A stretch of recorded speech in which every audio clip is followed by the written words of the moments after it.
So these are videos I did in and around Richmond. These videos do not have resampling disabled on them, and I probably still have these videos floating around somewhere. I just haven't gone back to remaster them. So they are very difficult to look at because the resampling just is not good. I don't know why that's the default setting, but it's just jumbled garbage mess. But when I'm not shaking the camera around too much, it looks fine. I still, at this point, I still haven't learned that I shouldn't have the cameras 6 inches apart. But fortunately here, the cameras, I'm in a wide enough open space where it's not that big of a deal. I have no idea what I'm doing here. Why am I just sitting there? This isn't a train station. This is Main Street Station. It's a very old train station in Richmond that I never ended up doing a video on. And it's in a place called Shockoe Bottom. That is my old roommate Casey. Oh my gosh, he had short hair. We both had short hair. Actually, I think my hair was still long at this time. This is Shockoe Bottom. Looking down. Whoa, look how high up we are. Crazy. But there's some train trestles. Like I said in my Churchill Tunnel video, which you guys should definitely go check out, by the way. That's in 3D as well. Richmond has the longest train trestle, I think, in the world or in the country, at 3 miles long. It also has the only 3-layered train crossover in the country. But this is a cool train station. It's still used as a train station, but obviously isn't as busy as it used to be. Obviously there's nobody in here. It does get rented out to a lot of different events, wine tastings, weddings, a lot. There's a lot of weddings that take place there. And it's a very beautiful place. But the cool thing is that they still have some of the original track underneath the floor, and they have bits of glass or plastic right above the tracks, so you can still see where they used to be. Alright, so this is a statue of King Neptune. Every year Virginia Beach has, oh man, look at that. Turtle time. Whoa! Every year Virginia Beach has this Neptune Festival, and it's pretty great. All the greatest sandcastle builders of all time, they come out and build these massive sand sculptures. They also have something called the Polar Plunge, where people basically strip down to their, well, they don't strip off all their clothes. They get into their bathing suits and they walk out in the ocean in January or February. And people do that for fun, I guess. Now we're leaving the train station here. We're going to be crossing the street. Man, it was a really nice day when I did this video. It's a shame that I didn't disable resampling, because I didn't know. The other videos hadn't had this issue. I don't know what changed, why all of a sudden it just started. Maybe I changed some camera setting or something. But now I'm very mindful. I go on and I disable resampling when I can. Or, well, I always do. Whenever I put a new video in, disable resampling, so that it doesn't look like complete hot garbage. And the resampling, it's very apparent in this video, but if I would to pause this video, I mean, you could still kind of to see what I'm talking about. There's 3 images. There's the car, and then the ghosted image, and then the resampled image. So it's really crazy. This is kind of how the footage on the Red Hydrogen 1 looks before you switch between the videos. It's just kind of garbled mess. It's just a really nice day in Richmond, man. I miss going out and doing these videos. I just stay inside and play video games all day like a loser. Very deep video, by the way. Nice 3D and volume in this video. The bridge and the pillars, everything's just really big. So now we're walking up into the Canal Walk. This canal's been there since Richmond started. There's boat tours that go up and down, which I would have done a video on, however COVID hit. But that down there, all the way up, this was used for shipping goods. Richmond was a huge port city, very big port city. It was right there on the James. And you can learn more about that on the super cool Richmond 3D series. Belle Isle touches on it a little bit, and I also touch on that a little bit more in the intermediate terminal warehouse number 3 video. So the pump house, this is the pump house video. There's 2 of them. And this was a turning point for me in doing 3D. One, this was where I was learning about the resampling. And I don't know if I disabled it for this video. I might have. And I believe this is also when I learned to put the cameras closer together. So it's a little bit more palatable. But still very, very intense. The most intensest. Now the story behind this going to the pump house here is actually funny.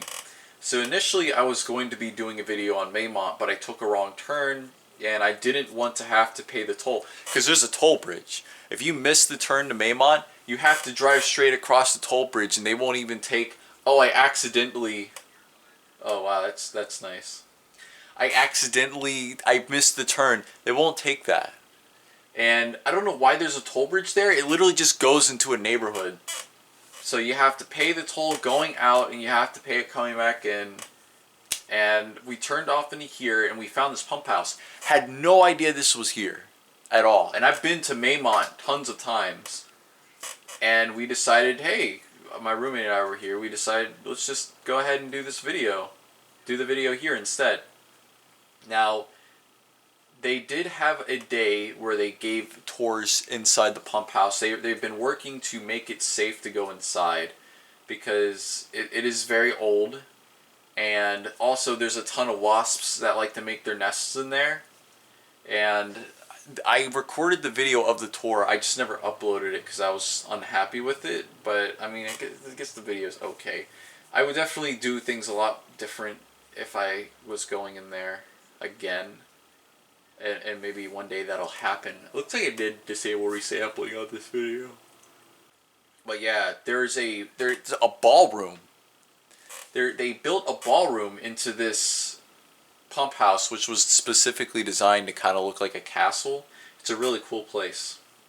And up in the ceiling of the ballroom, you can't even see where my fingers pointed, but way up in the ceiling, very high ceiling, you can see the wasp's nest lining the inside of the roof on the corners there.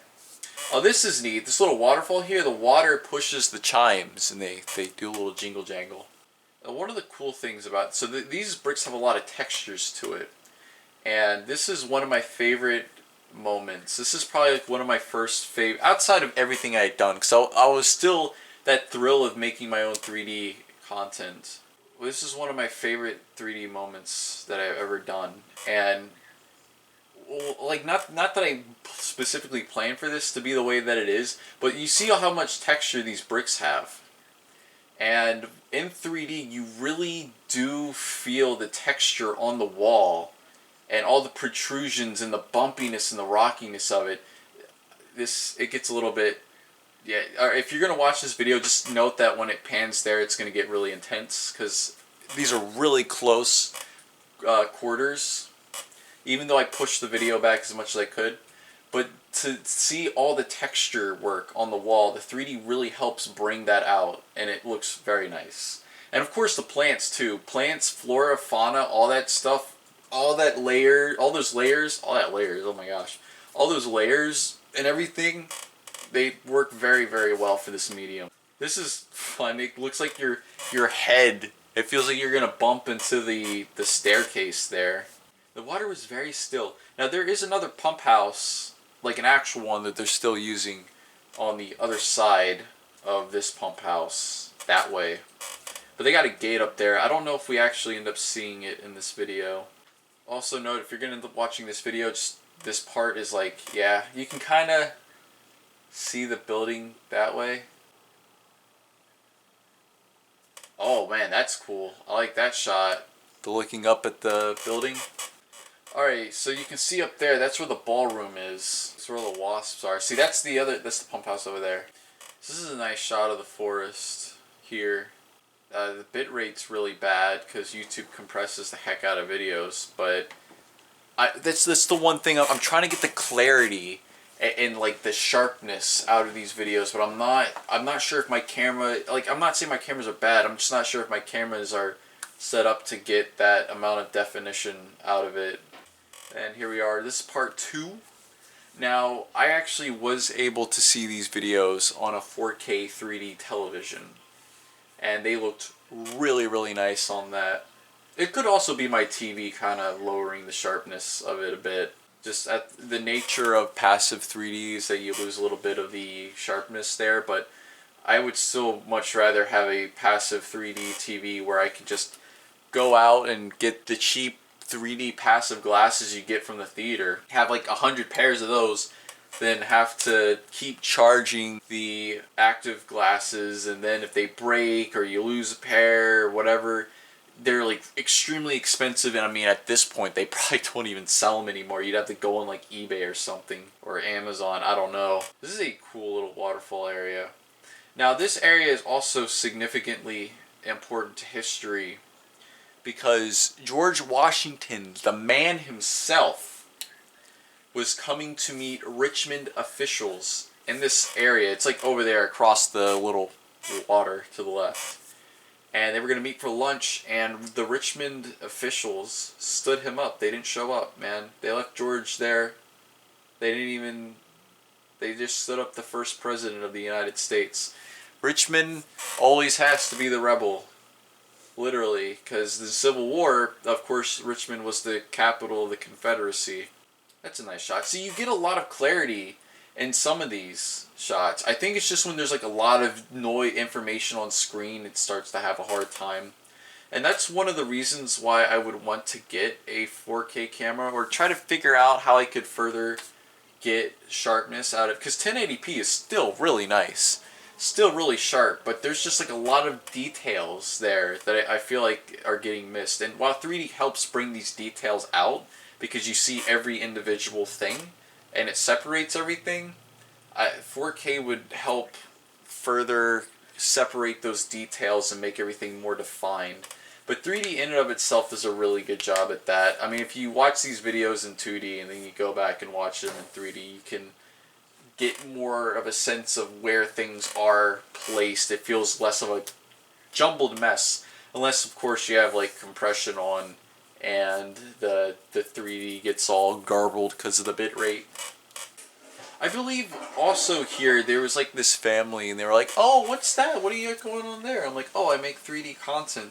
I've gotten that a few times. When I went to there's this tractor museum, which I never ended up uploading that video either because I just got lazy and then didn't do it.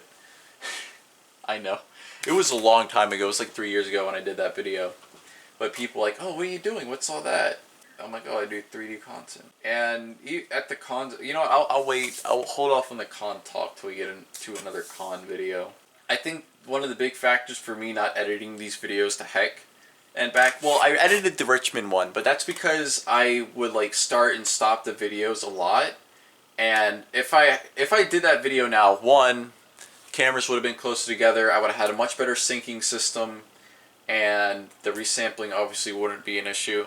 But I also probably would have recorded the entire thing and then cut it up like that instead of stopping and starting the recording, because I have to sync it up every single time that I do that, and only having to sync up one video versus like 30 different videos is a lot easier to edit. Alright, so this is the Maymont video that I did. Maymont's a really cool park. It reminds me, you know what it reminds me of a little bit? Reminds me of Busch Gardens. I absolutely love this aesthetic. I'm going to go back to Busch Gardens. That would be a cool place to do a 3D video. I just don't know if they would they're not going to let me walk in with the metal bar. Even if it's like the handheld one, there's no way. I'd have to get the red hydrogen one. And like I said, I wasn't super impressed with the videos on there. But any 3D video is good 3D video, I suppose. The best thing for that to record there would be to get a 3D camcorder, like a 3D vloggy. I'm pretty sure I could go on eBay, find one of those 3D camcorders or 3D Sony vloggies or whatever for really cheap, and use that when I go out to places that are probably not going to allow me to bring a giant metal bar with me. The reason that I went the route that I did, one, was money reasons, because even buying I bought one camera. my parents bought the other. But even if I bought both cameras and all the materials for the rig that I ended up building, it was still cheaper to do that than to buy one of those 3D camcorders. And this was years after they had been on the market. So, yeah. And plus, I would have more control over it. The other thing with 3D camcorders is that the interaxial is set. You can't really do much to change it. I know there was like some add-ons that used mirrors that widen that interaxial, but it kind of didn't work really that great and kind of looked like crap. And I wanted to be able to do a lot of really big hyper stereo 3D. I didn't want the 3D to look lame or flat, and I ended up going in the complete opposite direction and ended up making it probably too extreme. But I would say today I have come across a nice medium between those two things. And obviously the Robert rig, which is like a professional beam splitter rig, helps me in that department with the getting the cameras closer together. I just got to figure out how to clean up the video footage and so it's not as noisy. But I wanted more control over the 3D, and I'm glad that I have this rig. It's gotten me extremely far, even though my tripod is completely fallen apart, and I should definitely get another one. But without this rig, I wouldn't be able to do all the hyper stereo stuff that I do. And yeah, I'm doing that at the detriment of being able to stand closer to the camera when I go out and do this stuff. But I think that overall it's been very satisfactory, and I would rather be able to give people a deeper, more volumetric 3D experience than to just have like a flat looking, why even bother sort of deal. Like this is like the go big or go home kind of thing. Except I might have gone a little bit too big in these videos, and definitely, I didn't know any better, but I was getting there. I was getting smarter. There's no resampling in these videos, I think. It doesn't look like it anyway. It's just very tough to look at for very long periods of time.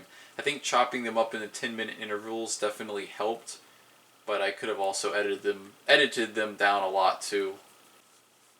So here I commit one of the cardinal sins of 3D, which is filming at night. This was a 4th of July little get-together, and I decided to film the fireworks section in 3D, and it looks pretty okay. It's just really dark. You don't want to do 3D in the dark. The glasses already make it dark enough, and maybe if I put it on the red hydrogen one, which the 3D does tend to look better on there because, you're not wearing the glasses, even though I'm not like, ugh, glasses. Like, a lot of people really take offense to having to wear glasses, and I know I'm one to talk because I did edit these videos down. Awesome. Basically, I wear glasses all the time, so it doesn't really bother me. The other thing I wanted to say is that the 3D and the Easter egg unboxing, or not the Easter egg unboxing, the Easter basket unboxing was way more intense than I wanted it to be. I didn't realize it was going to be that intense. And in hindsight, I probably should have just used the Robert rig for that one. This is a cool part with, I think I'm probably getting this wrong, but I believe these are the Roman candles. It's really cool the way they pew off into the night there. Yeah, that's so cool. There was a moment, oh yeah, look at that. There was a moment in Kong vs. Godzilla that was very similar to this. They fired off some rockets from jets, and the smoke plumes were like, it was really nice. Very much hyper stereo there. I think I have enough material for this video. I think I'm going to leave it there. Thank you guys for watching. If you guys want to see me do more commentary / reviews of my own videos, let me know. And if you guys are just like, that's dumb, and you're just self-congratulating yourself, go back to watching movies that are actually good and people want to watch, then let me know that too. With that being said, thank you guys for checking this video out. I appreciate it, and you all have a great day.